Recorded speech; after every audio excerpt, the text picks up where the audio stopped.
L'agence de pilotage, de coordination et de suivi des conventions de collaboration signées entre la République démocratique du Congo et les partenaires privés a organisé le vendredi 6 mars 2026 à l'hôtel Hilton de Kinshasa une conférence de presse consacrée au lancement de la mission d'audit technique et financier du projet de coopération sino-congolais pour la période allant de 2008 à 2024 ainsi qu'à la certification intégrale des ressources minérales des permis d'exploitation 9681 et 9682 de la SICOMINE, devant un parterre composé des professionnels des médias nationaux et internationaux, des membres de la société civile et de plusieurs invités. Le directeur général de la PCSC, Maître Freddy Yodi Shembo, a tenu à éclairer l'opinion publique sur le fondement et les objectifs de cette démarche.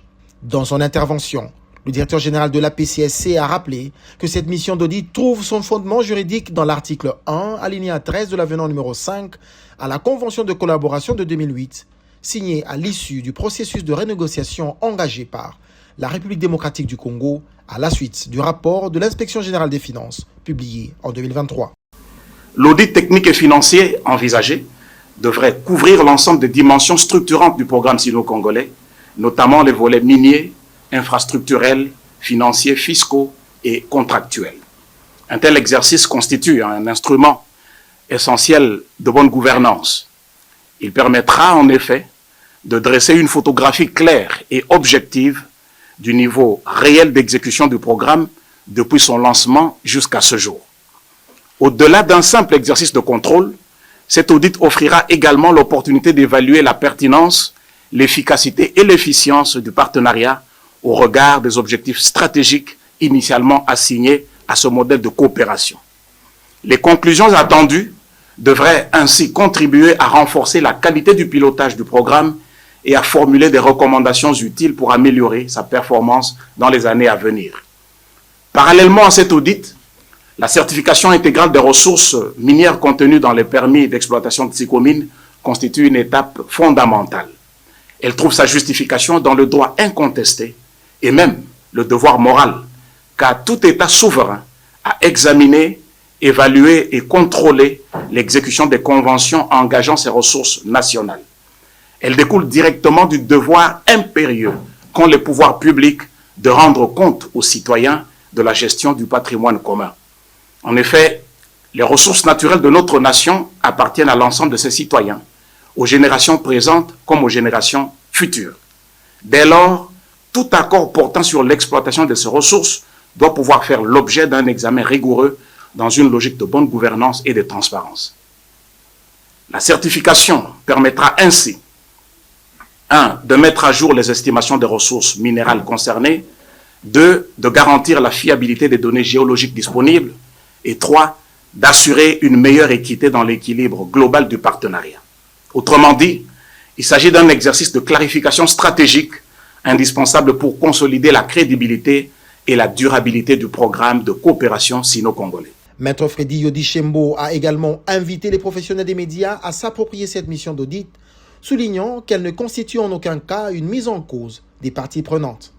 Les initiatives que nous évoquons aujourd'hui ne doivent pas être perçues comme une remise en cause du partenariat, mais plutôt comme une évolution normale et responsable de la gestion d'un programme ou d'un projet d'une telle envergure. Dans un contexte international où la gouvernance des ressources naturelles est de plus en plus scrutée, la transparence, l'évaluation et la redevabilité constituent désormais des standards incontournables. C'est précisément dans cet esprit que la République démocratique du Congo, notre pays, poursuit ses efforts pour consolider une gestion plus moderne, plus rigoureuse et plus souveraine de ses ressources stratégiques.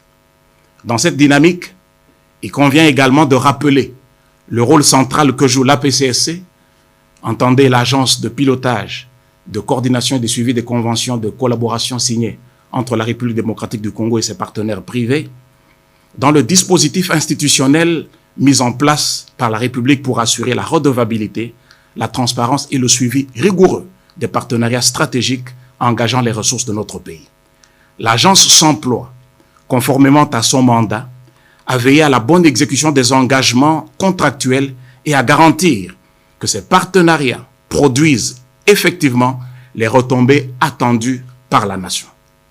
À cet égard, nous tenons à exprimer notre profonde gratitude à son Excellence, Monsieur le Président de la République, chef de l'État, pour son leadership constant en faveur d'une gouvernance responsable des ressources naturelles, ainsi qu'à Madame la Première ministre, chef du gouvernement, autorité de tutelle de la PCSC, pour l'accompagnement et la confiance accordée dans la mise en œuvre de nos missions.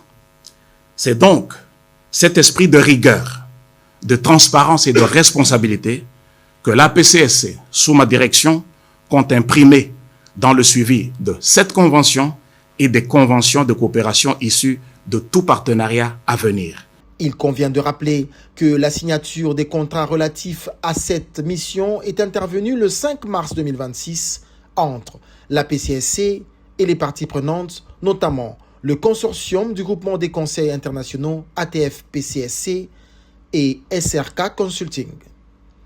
Cette collaboration traduit la volonté commune des parties congolaises et chinoises de consolider les principes de transparence, de crédibilité et de redevabilité dans la mise en œuvre de ce partenariat stratégique, considéré comme l'un des plus importants programmes de coopération économique en République démocratique du Congo.